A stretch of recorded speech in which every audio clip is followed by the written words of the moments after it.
வந்தது யாரா இருந்தாலும் அந்த காட்டோட நியதியை தெரிஞ்சிருக்கணும்.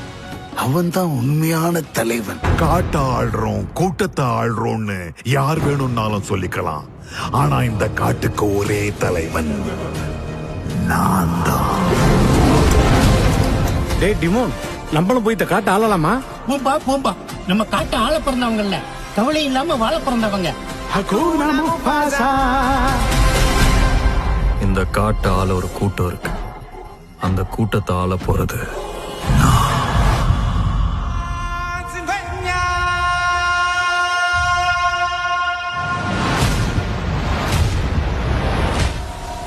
அவங்க தகுதிக்கு ஏத்த மாதிரி ஒரு பதவியை தேர்ந்தெடுக்கலாம்னு அவங்க நினைக்கலாம். ஆனா யார, எங்க, எப்போ, எப்படி தேர்ந்தெடுக்கலாம்னு முடிவு பண்றது அந்த பதவிதான். சரி, இப்போ அந்த பதவி யாரை தேர்ந்தெடுக்கும்?